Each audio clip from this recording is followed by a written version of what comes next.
बिस्मिल्लाहिर्रहमानिर्रहीम। अस्सलाम वालेकुम नाज़रीन, welcome to the program experts opinion with Mahvish Mumtaz bag.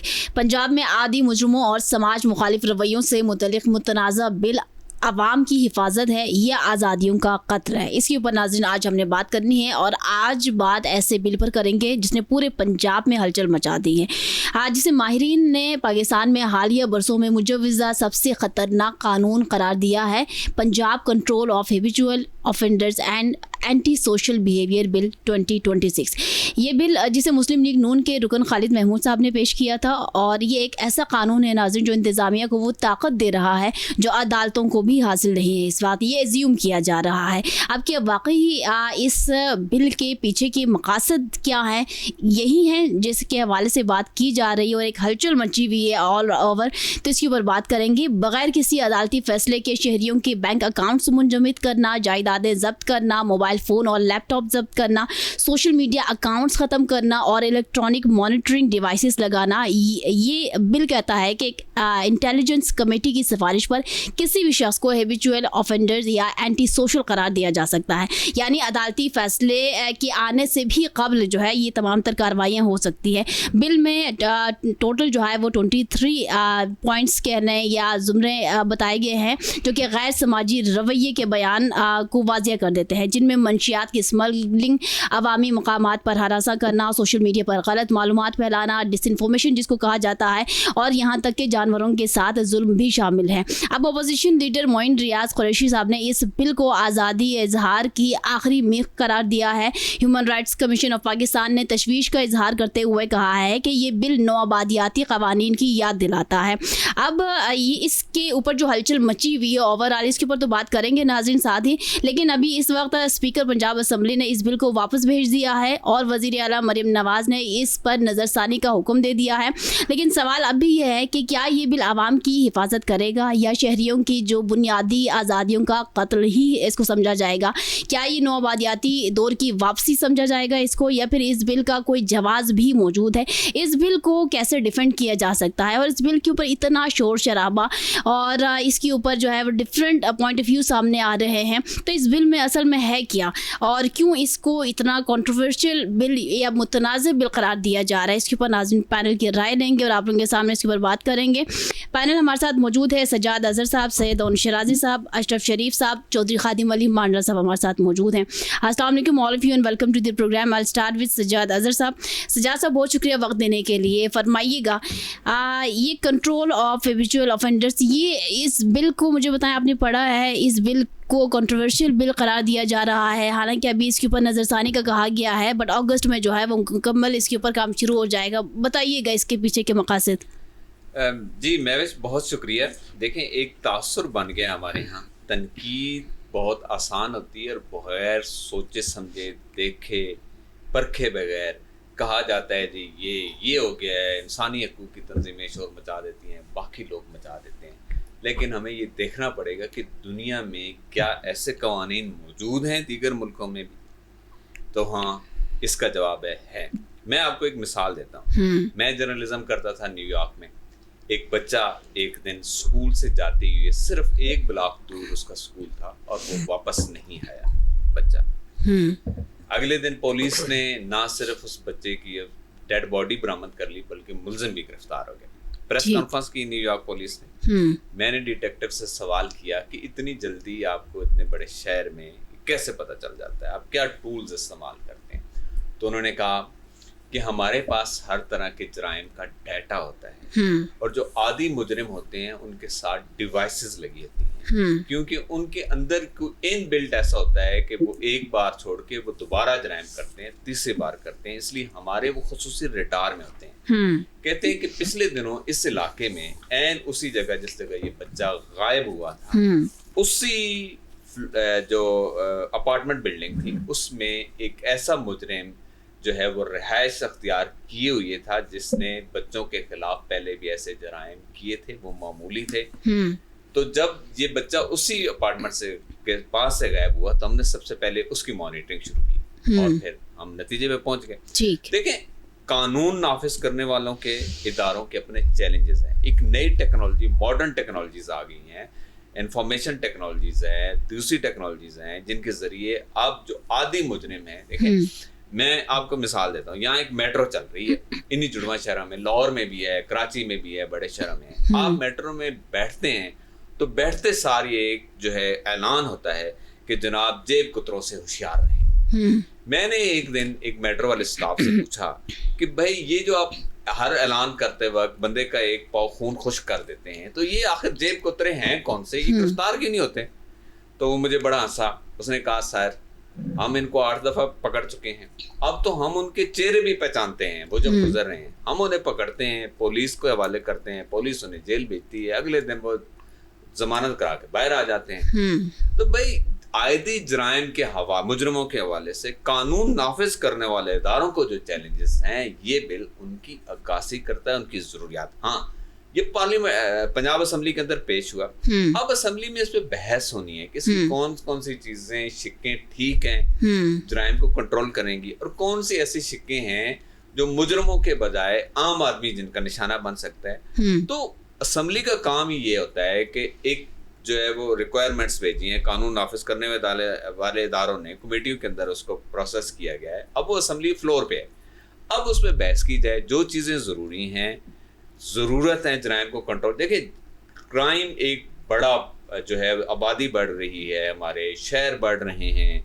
Crime भी बहुत बढ़ रहा है, कानून नाफिज करने वाले इदारों को बहुत चैलेंजेस हैं। ये हमारे तहफ़्फ़ुज़ के लिए, मेरे तहफ़्फ़ुज़ के लिए, आपके तहफ़्फ़ुज़ के लिए, आपके बच्चों के तहफ़्फ़ुज़ के लिए, इसलिए कानून नाफिज करने वाले जो इदारे स्ट्रेटजी बना रहे हैं, जो उनकी जायज़ ज़रूरियात हैं, कानूनी उनकी ज़रूरियात हैं, उसको पूरा किया जाना चाहिए। हाँ, ऐसा बिल्कुल नहीं होना चाहिए कि ऐसे कवानीन की आड़ में हुकूमत मुखालिफ या किसी और मुखालफत में लोग उसको इस्तेमाल करें और आम आदमी फंस जाए, ऐसा ना हो।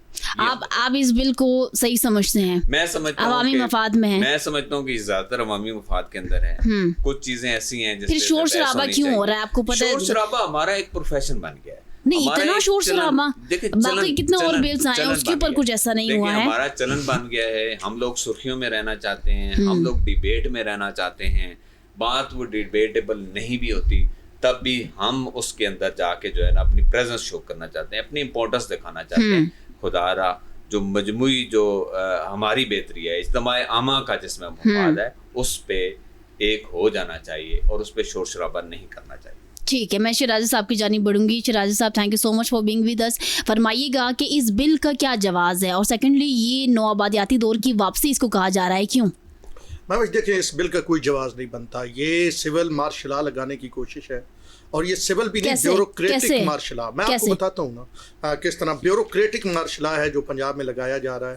आप बजाय इसके कि आप CCD के जरिए, आपने रिसेंट ऑस्ट्रेलियन फैमिली वाला वाक़या देख लिया, जब आप बहुत ज़्यादा पार्स जो है वो सिविल सर्वेंट्स को दे देंगे, तो जहाँ पे भी बहुत ज़्यादा पार्स आती हैं, आपको पता है कि वहीं पे पार्स का मिसयूज़ होता है। अब ये क्या है, बिल क्या है और किस अंदाज में ये पेश किया गया? इससे पहले एक ना कौमी असम्बली में भी बिल पेश किया गया था कि टेलीकॉम कंपनियां जी मर्जी से आप जहाँ पे किसी के भी घरों पे वो लगा लें जी, और वो जगह ले लेंगी, और किसी ने पढ़ा ही नहीं और उसको जनाब मंजूरी के लिए पेश कर दिया, और फिर बाद में उस पर बहुत ज़्यादा वजारतें आई, वज़ीर-ए-आज़म ने कमेटी बनाई। तो ये जो बिल है ना, इस बिल की आप अगर जिस अंदाज में इसकी बुनियाद देखें ना, तो ये बुनियाद ही जो इब्तदाई तौर पे डेमोक्रेसी के खिलाफ है। आप लोगों के फंडामेंटल राइट्स, कोई भी आपका कानून जो है ना आईने पाकिस्तान में दिए गए फंडामेंटल राइट्स के खिलाफ नहीं बन सकता।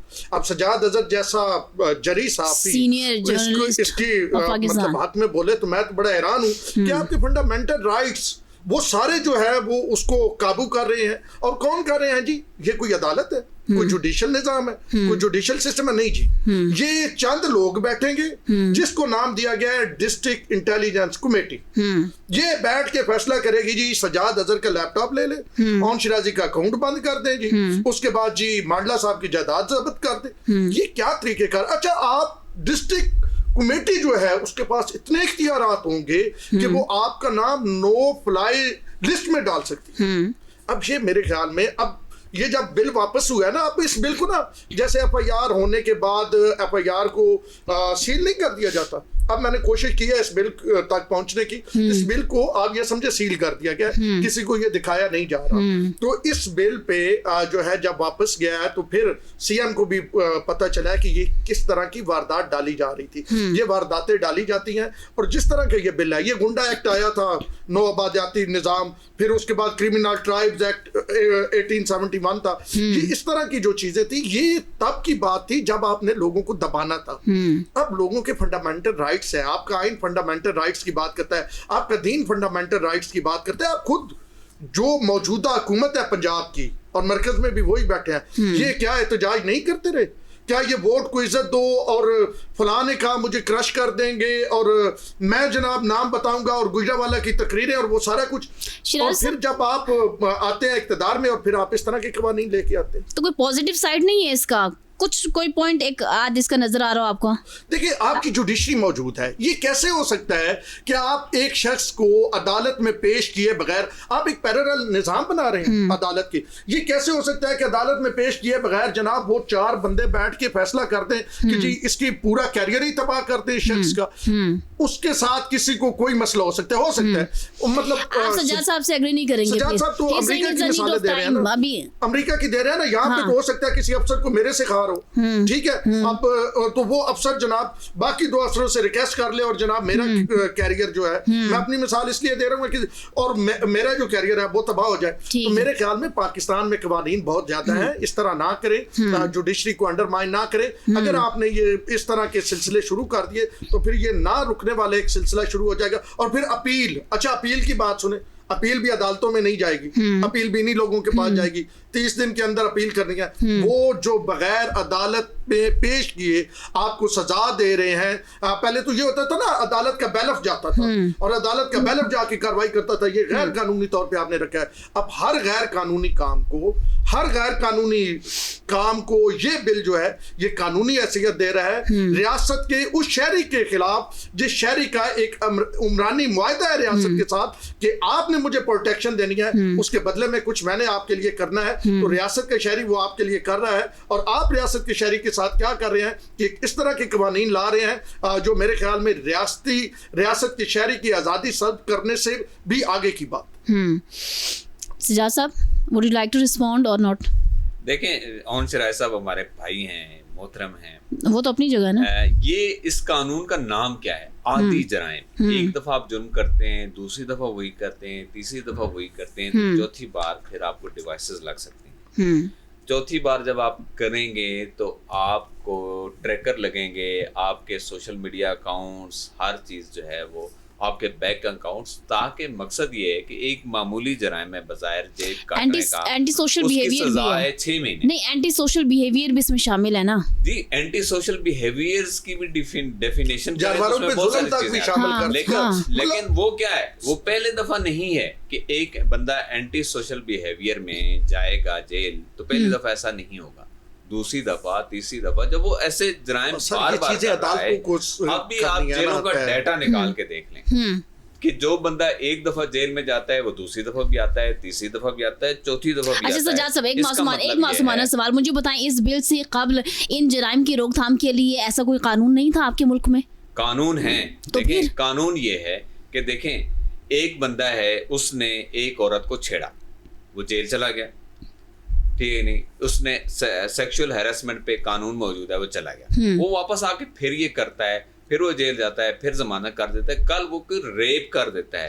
तो अब मसला ये है कि यहाँ कानून उस पे पहले दूसरा अप्लाई हो रहा था, अब दूसरा हो गया। अगर वो कर दे तो ये कानून वो करते हैं, लेकिन ये डाटा है, अगर ये डाटा है कि डेटा है बट उनका पॉइंट वैलिड है ना सज्जाद साहब। को आप ये एक डीपीओ को ये आप दे रहे हैं पावर कि वो 2 और ब्यूरोक्रेट्स के साथ बैठे और आपको नो फ्लाई जोन में डाल दे, जायदाद जब्त कर ले। ये कहाँ का कानून है, ये कहाँ का असूल है, कहाँ का इंसाफ है? जराइम कंट्रोल करने की जो इख्तियार होती है वो उन्हीं इदारों की होती है, लॉ एनफोर्समेंट इदारों की। उन्होंने अदालत में पेश करनी होती है, एग्जीक्यूटिव, एडमिनिस्ट्रेशन, जुडिशरी, ये सारे पिलर ऑफ स्टेट हैं सर, इस तरह ना करें आपने सर। जुडिशरी। ये डेमोक्रेसी अमेरिका में भी है, यूरोप में भी है, वहाँ ये डिवाइसेस लगती हैं। आप किसी मॉडर्न अदालत कहती है डिवाइसेस लगती हैं, अदालत के हुक्म पे लगती हैं, ये 4 सरकारी मुलाजिम नहीं कहते। ये यहाँ से अदालत, मेरा इशू ये है सजाद साहब, मेरा इशू ये है कि यहाँ से अदालत को खारिज कर दिया गया।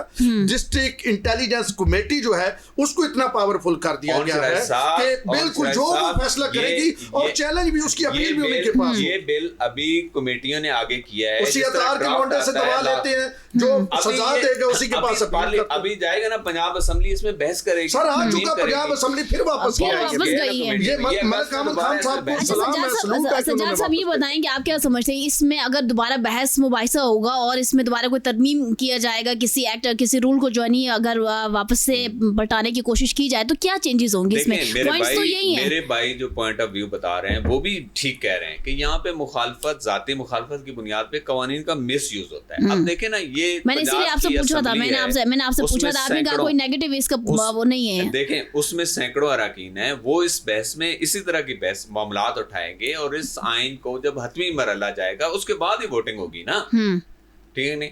अब अहमद खान साहब बहुत अच्छे आदमी हैं। पिछले दिनों उन्होंने पंजाबी के हवाले से जो एक फार्मूला साइंस का उसने कहा पंजाबी तस्दीक करें। अब देखें हर बंदे से हर बात जो है वो 100% को नहीं रखी जा सकती। यानी आप मान रहे हैं गलत बिल आया है। अब नहीं, वो कह रहे हैं कि ये ठीक बिल आया है, गलत तो नहीं कह रहे हैं। अच्छा, मैं सब ठीक बिल आया ना, मैं ये कह रहा हूँ कि बिल ठीक है, ठीक है, इसकी नीयत ठीक है, ठीक है। अब इसको इम्प्लीमेंट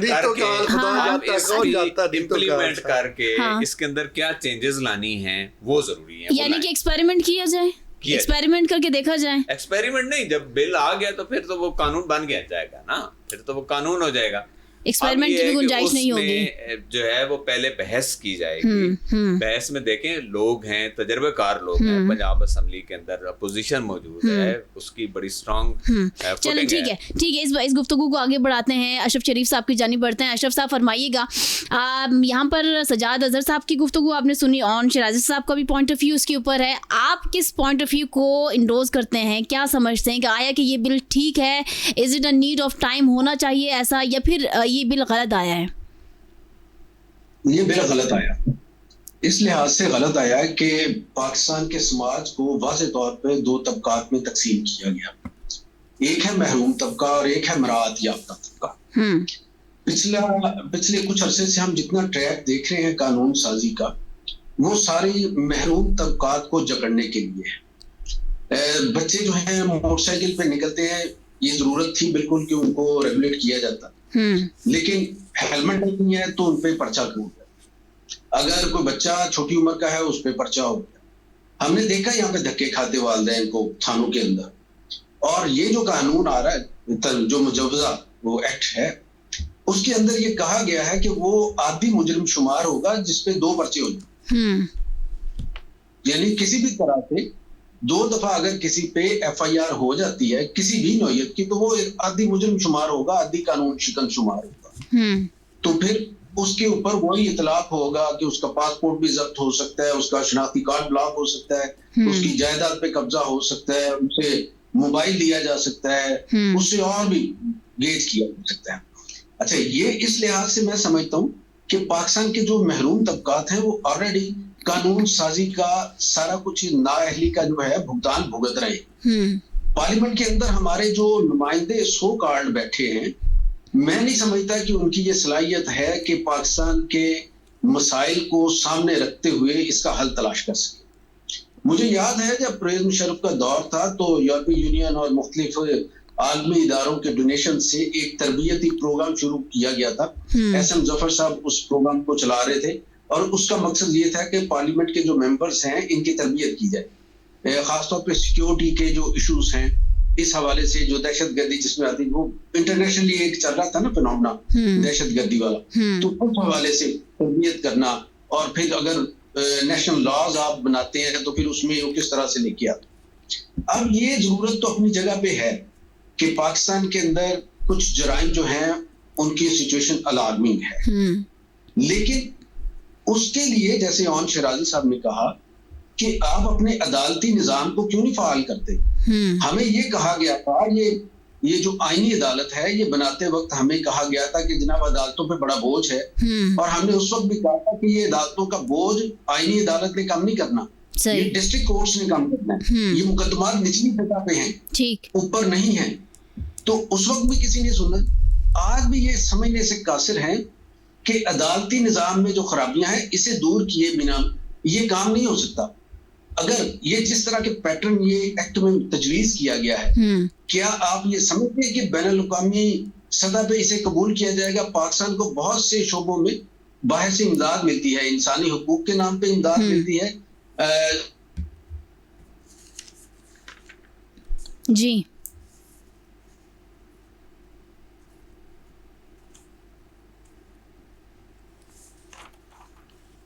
जी अशरफ साहब, ठीक है, तब तक हम आगे बढ़ते हैं मानर साहब की जानिब। मानर साहब बहुत शुक्रिया हमें वक्त देने के लिए। मानर साहब फरमाइएगा, इस बिल को किस तरह से आप देखते हैं, क्यों इसकी इतनी मुखालफत हो रही है, क्यों नहीं इसको एक्सेप्ट उस तरह से किया जा रहा है, और जिस तरह से आया है और वापस गया है नज़रसानी के लिए, ये पूरा मामला क्या है? बहुत शुक्रिया। देखिए, कवानीन जितने भी बनते हैं दुनिया भर में, वो इंसानों की बेहतरी भलाई के लिए बनते हैं, लेकिन अनफॉर्चुनेट कि पाकिस्तान में जितने भी कानून हैं वो मिसयूज़ उनका होता है, गलत इस्तेमाल होता है। जो काम जिस काम के लिए बनाए जाते हैं कवानीन, वो काम वो कानून नहीं कर रहा होता। और जिन्होंने इस्तेमाल करना है, जिनके पास पावर्स होते हैं, वो आपका पूरी दुनिया के सामने जो है वो डंडोरा पिटा जा रहा है कि 140 ममालिक में हम कितने नंबर के ऊपर हैं। तो क्या कवानीन जितने पहले बने हुए हैं उनमें कोई कमी है? क्या ये कानून मौजूद नहीं कि जो कातिल हैं उनको सज़ाए मौत दी जाए? क्या मनी लॉन्ड्रिंग के लिए कानून मौजूद नहीं? ये लांचों के लिए कोई ओमनी ग्रुप, कोई मकसूद चपड़ासी, कोई पनामा, कोई पंडोरा, कोई दुबई लीक्स, कोई जजीरा मास्टर, कोई कानून नहीं है इनके लिए। ये तो नज़र आ रहे हैं ना, ये तो तलाश करने हैं कि भाई पता चलेगा वो डिजिटल मीडिया के ऊपर किसने क्या किया। ये तो अमलन लोग कर चुके हैं, लेकिन यहाँ उन करने वालों को कोई नहीं पूछेगा जिन्होंने मुल्क का सत्यानाश कर दिया, तबाही फेर दी, पूरा मुल्क जो है मकरूज कर दिया, बच्चा पैदा होने वाला मकरूज। लेकिन क्या है कि गरीब छोटा अगर कोई चोरी करेगा, कोई छोटी सी हरकत करेगा, अगर वो बोल भी देगा तो उसका बोलना अगर हुक्मरानों को नागवार गुजरेगा तो मेरा ख्याल है वो एक पर्चा क्या 10 पर्चे कर दे, 100 पर्चा भी कर सकते हैं।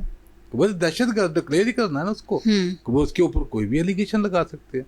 लेकिन मेरा ख्याल है कि इसका हाल ये नहीं है जिस तरफ हुकूमत या हुक्मरान। आप क्या समझते हैं कि ये बिल क्यों लाया गया है? इसीलिए लाया गया कि लोग बोल रहे हैं, फ्रीडम ऑफ स्पीच ना चोरों हो, को चोर कह रहे हैं, जो गासबों को गासब कह रहे हैं, बस इसलिए और क्या है, इनको तकलीफ क्या है? ये जराइम की रोकथाम के लिए लाया गया कहा जा रहा है। जिनके आपने जो है वो ट्रैक रिकॉर्ड देखे ना, वो जराइम उनसे रोका जाता है।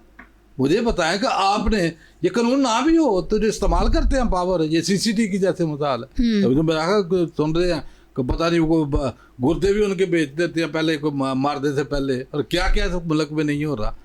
को मुझे बताएं को पूछने वाला है कि अगर जो पुलिस के पास पावर रहती है तो सारे मॉडल टाउन कहाँ है? मुझे बताएं ना, कहाँ सजाएं कि अभी आम बंदा अगर बोल भी देगा तो वो पावर दे देंगे एक डीपीओ को, एक डीसी को कि जनाब आप इसका सोशल अकाउंट बंद कर दें, इसके बैंक अकाउंट मुंजमद कर दें, इसके असासाजात जो प्रॉपर्टीज हैं वो आप जो है वो कब्जे में ले लें, उसके मोबाइल ले लें। तो देखिए ये सारे इख्तियार अगर उन्होंने कर दिए हैं, ये जजेस, ये अदालतें वैसे भी काम तो कुछ नहीं करती हैं। अच्छा तो मानव साहब, एक और स्वेर एलिगेशन ये आ रहा है कि नून लीग जो है ना वो ब्यूरोक्रेसी को मजीद पावरफुल करने के ऊपर तुली होती है, तो क्या ये एलिगेशन ठीक है, दुरुस्त है, या इसको गलत समझते हैं? नहीं, वो शुरू से काम ही उनसे लेते हैं ना जी, उसकी तो मसाले सामने हैं। जब साने मॉडल टाउन हुआ तो मेरा ख्याल रात में उन्होंने जो IG बलोचिस्तान था उस वक्त सखेरा, तो उसको रात को बुलाया था इधर, बुलाने के बाद वो सारे कुछ बयान भी उनके सामने थे।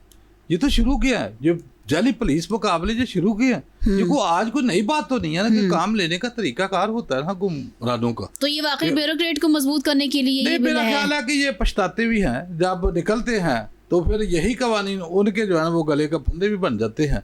तो मेरा ख्याल है कि इनको सोचना चाहिए, अवाम की फलाह के लिए कुछ करें। अवाम जो है ना भूख से, इफलास से, बेरोजगारी से, अस्पतालों के हालात को दुरुस्त करें, उनको को रोजगार के मौके जो है ना उसके उनको ऊपर काम कर रहे हैं ना। गुर्बत कम हो, गुर्बत, महंगाई, जिस तरफ हुक्मरानों की तवज्जो होनी चाहिए उस तरफ तवज्जो दे, मुआशरे में इंसाफ लाएं। ये तबाही का जो है ना रास्ता है। नबी पाक सल्लल्लाहु अलैहि वसल्लम का वाज़ेह फरमाना, या अय्युहन्नासु इन्नमा अहलकल्लज़ीना क़ब्लकुम अन्नहुम कानू इज़ा सरका फ़ीहिम शरीफ़ु तरकहु व इज़ा सरका फ़ीहिम ज़ईफ़ु अक़ामू अलैहिल हद।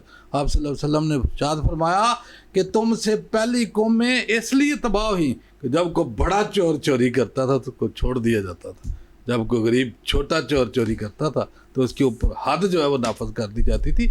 यहाँ यही कानून चल रहा है कि जो बड़े हैं, जराइम जो है, जराइम तो दुनिया की बादशाह है वो, और उनको पूछने वाला कोई नहीं है। वो गरीब बेचारे के ऊपर कोई भी एलिगेशन लगा देंगे कि इसका हेलमेट नहीं है, इसके ऊपर पर्चा कर दो, इसके पास लाइसेंस नहीं है, इसको रोक लो, इसने ये जुर्म किया, उसने जो है ना ये काम कर दिया। मेरा ख्याल है कि अमलन हमारा जो कानून है ये इशराफियों को सपोर्ट करता है, और जो महरूम कमज़ोर तबका है उसके ऊपर ये जुल्म करता है। ये कानून ना भी बनाए तो वो इस्तेमाल जब भी उन्हें कराना होता है वो सब के सामने है। जो मरीद के का वाक़या हो, कश्मीर का वाक़या हो, यहाँ इस्लामाबाद का सान्या हो, कोई एक सान्या तो नहीं है।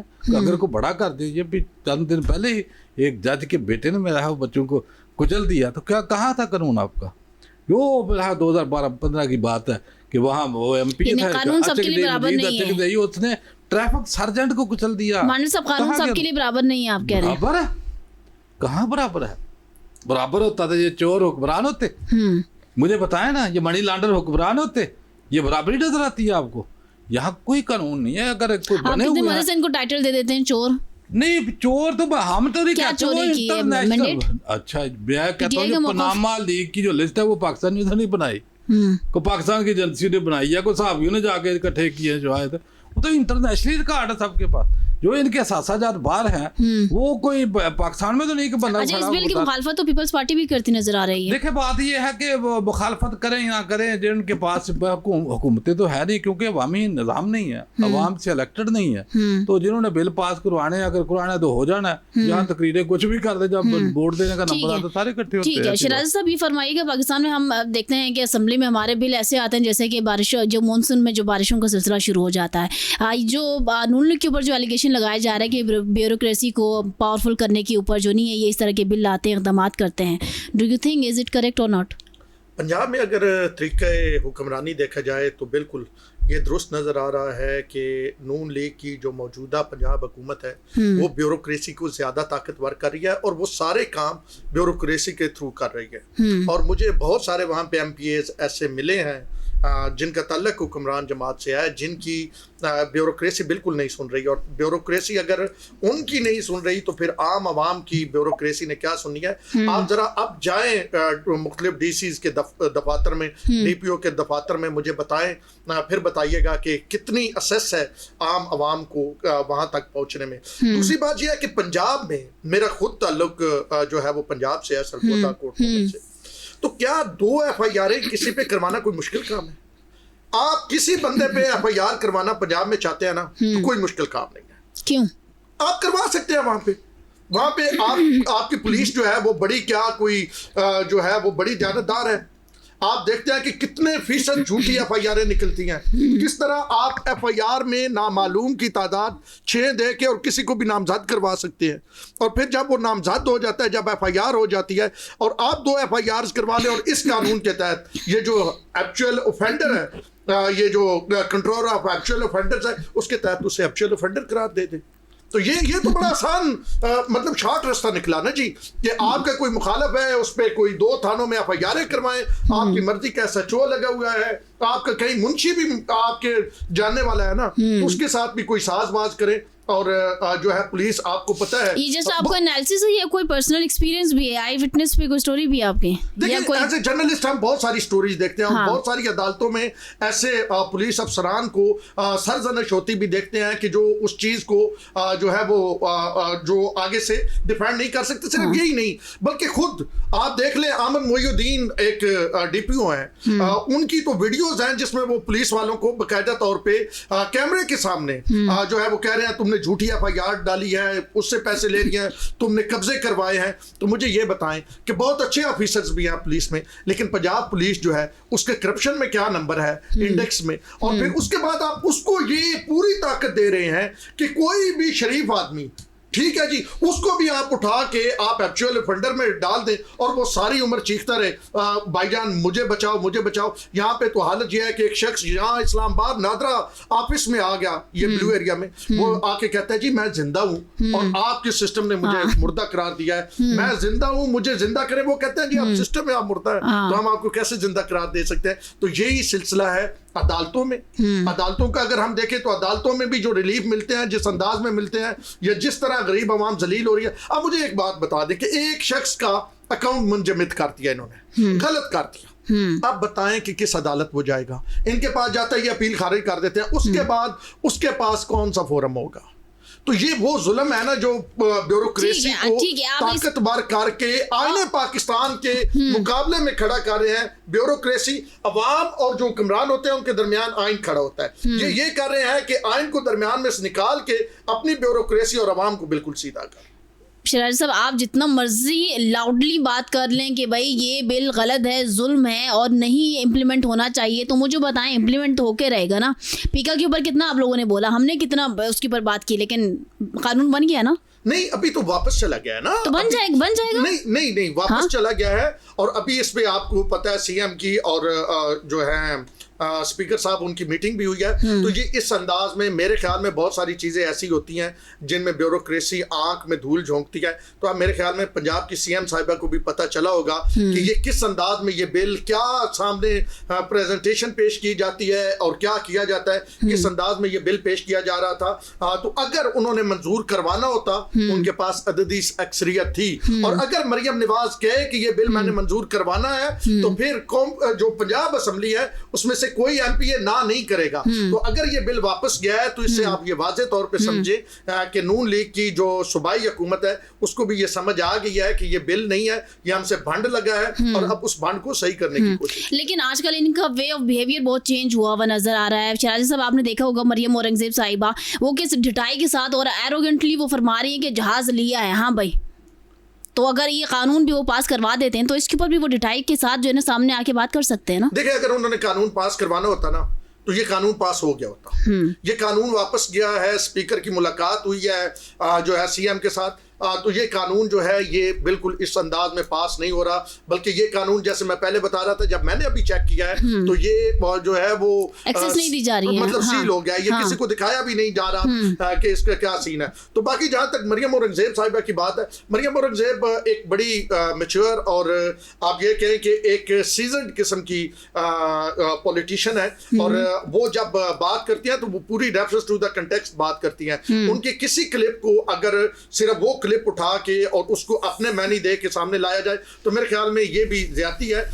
जब कोई बात करता है कोई भी पॉलिटिशियन, चाहे वो मरियम औरंगजेब करे, चाहे वो शाहिद खान करे, चाहे वो बैरिस्टर गौर करे, तो फिर उसको पूरे कंटेक्स्ट में सामने लाना चाहिए। ये जहाज किसके पैसों से लिया गया था वैसे?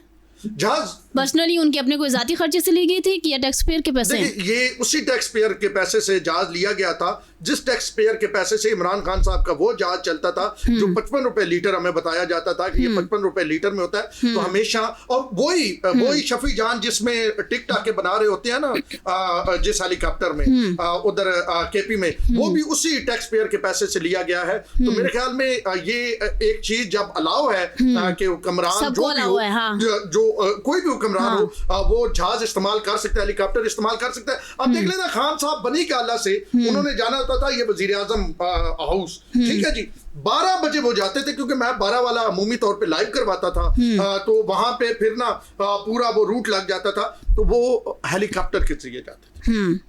इमरान खान साहब बनी गाला से हेलीकॉप्टर के जरिए वज़ीर आज़म हाउस जाते थे, तो उस वक्त मिसालें वो पहले देते थे साइकिल के जरिए जाते। और जब पूछा जाता था तो फवाद चौधरी वज़ीर इत्तलात कहते थे कि पाकिस्तान के वज़ीर आज़म है वो जा सकते हैं, और 55 रुपए लीटर वाली कहानी सुनाते थे। इतना ही एरोगेंटली बोलते थे। तो मेरे ख्याल में इसी अंदाज में, हाँ भाई लिए मैं मेरी बात सुने कि लहजा जो होता है उससे किसी को इख्तलाफ हो सकता है, लेकिन ये है कि चारों सूबों में वो मुराद अली शाह भी इस्तेमाल वैसे करते थे। मुराद अली शाह भी हेलीकॉप्टर इस्तेमाल कर रहे हैं, आफरीदी साहब भी हेलीकॉप्टर इस्तेमाल कर रहे हैं, यहाँ पे बलोचिस्तान में भी हेलीकॉप्टर इस्तेमाल किया जा रहा है, और पंजाब में भी अगर इस्तेमाल किया जा रहा है तो मेरे ख्याल में इसको इतना बड़ा इशू बनाने की जरूरत। बिल्कुल ठीक है, फरमाइएगा सज्जाद साहब, ओवरऑल तमाम तर मामलात हालात किस सिमत में जा रहे हैं और यहाँ पर एक अवामी आवाज़, अवामी ताकत को किस हद तक पजीराई मिलती है?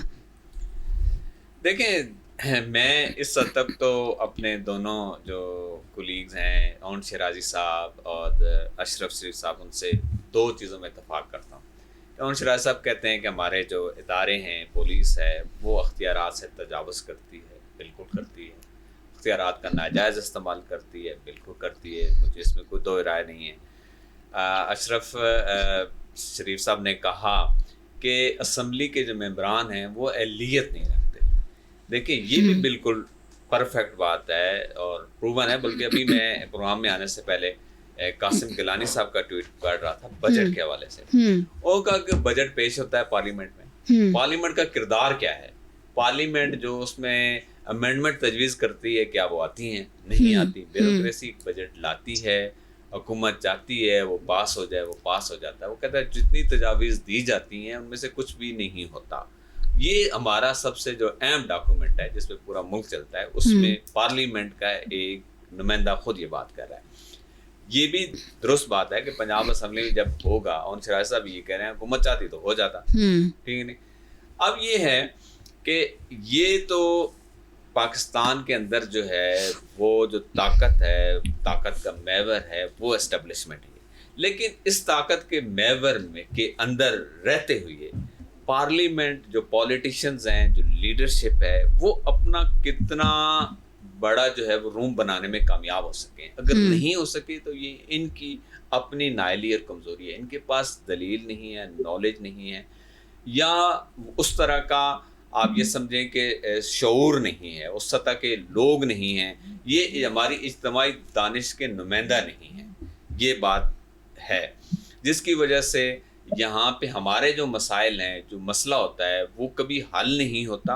वो मसला मज़ीद पेचीदा भी हो जाता है, गहरा भी हो जाता है। उसकी एक मिसाल देख लें, कालाबाग डैम है, हमारे लिए ज़रूरी था, हमारे लिए, हमारी मैशत के लिए ज़रूरी था। आज उसकी कितनी ज़रूरत है?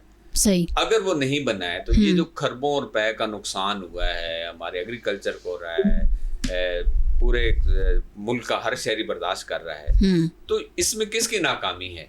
हमारे इस सिस्टम की नाकामी है ना, जिसमें के अंदर जो है वो कौमी मफाद में फैसले नहीं कर पाते हैं। तो ये नाकामी है, हम सब की नाकामी है। लेकिन यहाँ तो अपनी नाकामियों को तस्लीम ही नहीं किया जाता। लेकिन ये है कि हमें अगर आगे बढ़ना है तो हमारे सारे इदारों के अंदर मैकेनिज्म बनाना पड़ेगा। मसलन मैंने जब आदि मुजरिमों के हवाले से एक सेशन जज साहब से बात की कि आप एक आदि मुजरिम होता है, उसकी बार बार जमानत भी कर देते हैं, क्यों करते हैं? उन्होंने कहा जी देखिए, हमारे पास एक कानून का पैटर्न है। कानून ये कहता है कि इसकी सजा 15 दिन है, तो मुझे बताएं हम 16 दिन कैसे दे सकते हैं? ठीक नहीं, हमने 15 दिन देनी है। कानून के अंदर और प्रोविजन भी है जी कि हम सजा देते हैं, वो अगली अदालत में ऊपर से जाके जमानत करवा लेता है, कहता है ये कानून के अंदर है। अब उन्होंने मिसाल दी कि जिस तरह बाहर के कवानीन या अदालतों के पास, जजेस के पास अख्तियारात होते हैं, उन्होंने कहा जी कि अंपायर स्टेट बिल्डिंग का जो मालिक था उसने एक फाइनेंशियल क्राइम किया है जिसकी सजा सिर्फ $1500 थी। लेकिन दूसरी सूरत में $1500 के एवज दूसरी सजा थी कि उसे 3 महीने कैद भी दी जा सकती है। कहते हैं कि अमूमन 100% जो ये क्राइम करते थे उनको सिर्फ जुर्माना होता था डॉलर्स का। लेकिन जब जज के पास आया तो उसने कहा कि ये तो बहुत अमीर आदमी है, इसके लिए तो ये जुर्माना मामूली है, तो क्यों न इसे जेल भेजा जाए। ठीक। अब ये रूम हम अपनी जजेस को और अदालतों को नहीं दे रहे। हमें अदालती निज़ाम में भी इस्लाहत की जरूरत है, हमें कवानीन में भी बड़े इस्लाहत की जरूरत है। ये इस्लाहत किसने करनी है? ये देखें, बतौर सब हमने करनी है ना, हमने मिलके करनी है, हमने इस मुल्क में करनी है। पहले तो वो सिस्टम बनाया जाए कि जिसमें काबिल तरीन लोग ही आगे आ जाएं। हमारे यहाँ सिस्टम क्या है? हमारे यहाँ फिलहाल ये सिस्टम है कि सिस्टम को लोग नायल चाहिए, करप्ट चाहिए, ताकि ये सिस्टम जिस बुनियादों पे चलता रहे उसी बुनियादों पे चलता रहे। अगर हम ये तहिया करते हैं कि आज से हम बेहतरी की तरफ जाएंगे, तो फिर हम सबको अपने गिरीबान में झांकना होगा। हम सबको अपनी अपनी जगह, अपनी ये मौजूदा जो भी रविश चल रही है ना, ये रास्ता लाहौर नहीं जा रहा, ठीक है कि नहीं, लेकिन हम लोगों से किराया लेके उनको धोसी जा रहे हैं कि लाहौर जा रहे हैं, लाहौर जा रहे हैं। भाई ये लाहौर नहीं जा रहा, ये कहीं और जा रहा है। तो पहले तो ये है कि अपनी जो मंजिल मुराद है उसका तायुन करें, उसका तायुन करें। असर-ए-नो हम दोबारा असर-ए-नो काम शुरू करें। नहीं, इस्लाहात की जरूरत है ना। आपके अंदर हर चीज मौजूद है, आपके पास अच्छे लोग मौजूद हैं, काबिल तरीन लोग मौजूद हैं आप, लेकिन हम उनका इंतखाब नहीं कर रहे। हम इंतखाब उनका कर रहे हैं जो सिस्टम के को सूट करते हैं, जो हुक्म मान सकते हैं, जो माल बना सकते हैं और हमें माल दे सकते हैं। तो हमें इस रविश से जब तक हम जान नहीं छुड़ाएंगे, हम आगे कैसे जाएंगे? ठीक है। अशरफ साहब, आप फरमा रहे थे और आपका जो नहीं है वो स्क्रीन हमारे साथ नहीं दिया था, फरमाइएगा क्या आप फरमा रहे थे उस वक्त? मैं बात ये कर रहा था कि ये तबकाती निज़ाम में तकसीम है, अमीर के लिए इंसाफ और तरह का है और गरीब के लिए और। वो जो क्लासिकल हम लोग दास्तान पुराना करते हैं ना कि मलंगी पैदा हो गया, कहीं सुल्ताना डाकू पैदा हो गया, इस तरह के जो किरदार हैं, तो ये किरदार इसी तरह के जो निज़ाम था कॉलोनियल, उसके खिलाफ अवामी आवाज बन के उभरे थे। ये कोई जराइम पेशा लोग नहीं थे, तो ये रद्द अमल में पैदा हुआ। तो पाकिस्तान में मैं समझ लूं कि हम एक आज़ाद खुद मुख्तार मुल्क हैं, हम अपनी सोसाइटी को बड़े मुस्बत बुनियादों पर इस्तवार कर रहे थे और कोशिश कर रहे थे कि यहाँ पे लोगों की जो बुनियादी जो राइट्स हैं वो भी उन तक पहुंचे। अब ये जो कानून है अगर इसी तरह से पास हो जाता है, वैसे तो ये दुरुस्त बात मेरे दोस्त कह रहे हैं कि इस शक्ल में ये नहीं होगा, लेकिन अगर फर्ज किया कि इसी शक्ल में ये हो जाता है तो इसमें आइन की वाज़ेह तौर पे खिलाफ वर्जियां शामिल हैं। इसमें आपका आर्टिकल 19 जो है इजहार राय की जो आजादी को यकीनी बनाता है वो इसमें मुतासिर हो रहा है। इसमें जो प्राइवेसी का आपको राइट मिलते हैं वो मुतासिर हो रहा है आर्टिकल को, यानी एक निजी जिंदगी का जो है, क्योंकि अब निगरानी शुरू हो जाएगी, उसकी जाती जिंदगी की निगरानी शुरू हो जाएगी, तो वो दिक्कत हो जाएगी। तो मेरा ये ख्याल है कि हमें जरूरत तो बिल्कुल है बहुत सी चीजों की।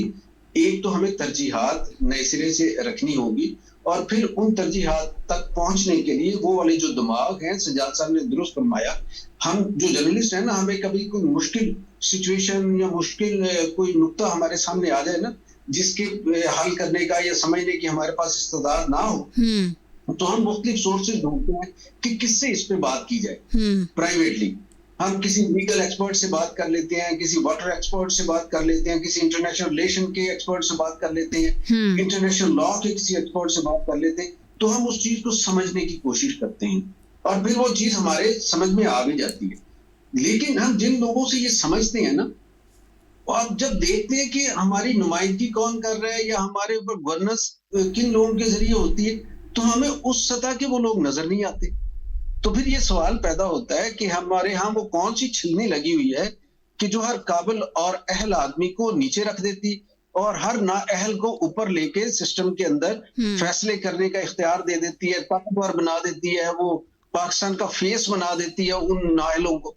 तो ये जो चीजें हैं ये भी दुरुस्त करने की जरूरत है। ये वजह है कि ये सिर्फ इस तरह के कानून जो है वो पाकिस्तान में नहीं बनने जा रहा था। दुनिया के बहुत से ममालिक हैं जहाँ पे इस तरह के लगभग कवानीन हैं, मतलब ऑस्ट्रेलिया में भी है, सिंगापुर में है, लेकिन मसला ये है कि वहां पे उन्होंने इसे एक पैरेलल निजाम नहीं बनाया। यूके के अंदर ये कानून बना था और उसकी वजह यही थी कि एक तो हमसाये में जो है वो हरासा ना हो, ऊंची मौसीकी जो है वो बंद की जाए और फिर पार्क और खुली पब्लिक प्लेसेस जो है वहां पे गुंडागर्दी ना हो। और उसके लिए उन्होंने कहा कि ये इसके लिए थोड़ा सा स्क्रू करने की जरूरत है इन अनासिर को, लेकिन फिर उसमें पब्लिक रिएक्शन आया और उसने सीखा उनकी गवर्नमेंट ने, उसने बाद में तरमीम की, उन्होंने कहा नहीं अदालती निजाम को जरूर इसमें शामिल रखा जाए। तो बजाय इसके कि आज हम वही गलती करें जो यूके ने की और फिर चंद साल के बाद बहुत से लोगों की जिंदगी, करियर और उनका जानी माली नुकसान हो चुका हो और फिर हम जाके सोचें कि ये गलत हो गया था तो इसे दुरुस्त करना चाहिए और इस तरह, तो हमें दूसरों के जो तजर्बात हैं उनसे भी फायदा ले लेना चाहिए। ठीक है, बिल्कुल ठीक है, बिल्कुल ठीक है अशरफ साहब, thank you so much. We have run short of time, so मैं मांडला साहब की जानिब बढ़ूंगी। मांडला साहब, क्लोजिंग रिमार्क्स। देखिए महविश, सबसे बड़ी जो कमज़ोरी है ना हमारे निज़ाम अदल की है, और अदल भी अभी ताबे आ चुका है ख्वाहिशात के और निज़ाम के।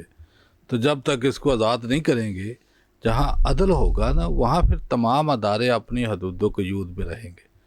वो अदल ही उनको मजबूर करता है, जालिम को जुल्म से रोकता है, मजलूम के साथ खड़ा होता है। जब तक ये सिस्टम आपका बेहतर नहीं होगा, जैसे अभी आप कह रही थी वो ख़तून जो मिनिस्टर है कि जहाज़ खरीदा है, मेरा नवाज शरीफ को भी एक दफ़ा पूछा, वो कहता है जी मसले को नहीं, ये लोग कहते हैं कि हमारे साथ से जो है ना हमारी आमदन से जो है वो ज़ायद क्यों हुआ थे, जो अगर है तो तुम्हें क्या। ये तो पुरानी रीत है। जिस मुल्क में मुझे बताएं कि बुज़ुर्ग अपने बच्चे की लाश बगैर कफन के गुर्बत की वजह से मजबूर हो दफन करने पे, वहाँ हुक्मरानों को जहाज़ क्या में रखा है, इनको कारों के ऊपर बैठते शर्म आनी चाहिए कि को ऐसा निज़ाम लाए कि इस अवाम के लिए कुछ बेहतरी हो। लेकिन उस तरफ ये जाएंगे नहीं, जब जाना नहीं है। अभी चंद दिन पहले ही हम सुन रहे थे कि किसी जगह होटल पे बंदे बैठे थे, को हुकूमत के ख़िलाफ़ को बात कर दी है, उन पर पर्चा दर्ज हो गया। तो इसका मकसद क्या है?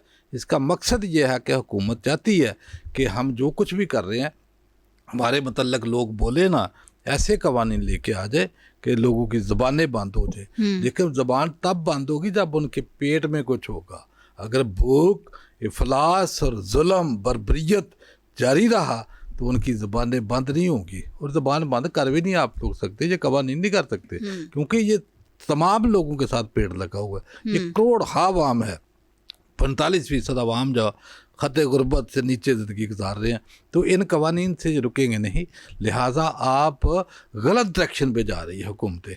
इनका काम है कि आवाम की फलाह के लिए जो है ना एनर्जी लगाएं, लेकिन चूँकि बदबख्ती से, चूँकि ये इलेक्टेड नहीं है, अवामी नुमाइंदे नहीं हैं, ये इसलिए अवाम का सोचते नहीं हैं। ये जो निज़ाम है ये निज़ामी नुमाइंदे हैं, तो निज़ाम को इन्होंने खुश रखना है। तो मेरा ख्याल कि निज़ाम के साथ उतने दिन ही आपने चलना है जब तक निज़ाम है। जब निज़ाम गिरता है तो फिर मैं ये कैसे तितर बितर होते हैं, पता ही नहीं चलता कहाँ कहाँ कितने कितने साल जो है ना वो जिला वतनी में चले जाते हैं। आप इन अवाम के अंदर जो है ना अपनी रूट्स पैदा करें, इनकी फलाह के लिए काम करें। बिल्कुल सही है। अच्छा साहब कुछ कहना चाह रहे हैं? जी, मैं कहना ये चाह रहा था कि वज़ीर-ए-आज़म इमरान खान के दौर में उनको बद्दुआ देने पे भी एक शख्स पे FIR हुई थी। और इसके अलावा हमने देखा था कि वज़ीर-ए-आज़म फरमाते थे कि फ़ौज को पता है कि मैं तो एक दिन छुट्टी भी नहीं करता, कितना काम करता हूँ। तो ये हमारे सामने वो सारी मिसालें मौजूद हैं कि किस तरह मांडला साहब तो ओवरऑल बता रहे हैं। नहीं, वो मांडला साहब जो कि है ना, वो जो थ्रू आउट गुफ्तगू कर रहे थे ना, वो थ्रू आउट इसी अंदाज में गुफ्तगू कर रहे थे। तो ये सबको पता है कि किस अंदाज में चीज़ें चलती है। बहरहाल ये जो बिल है ना, ये अगर पास होता है तो ये बंदर के हाथ में उस्तरा देने वाली बात है। ठीक है, बंदर के हाथ में उस्तरा आ जाएगा और फिर वो उद्यम मचेगा हर जिले में कि फिर रहे नाम अल्लाह का। मेरे ख्याल में ये चांसेस कम है, चांसेस कम है। अब चांसेस कम है। ठीक है, चलें, थैंक यू सो मच।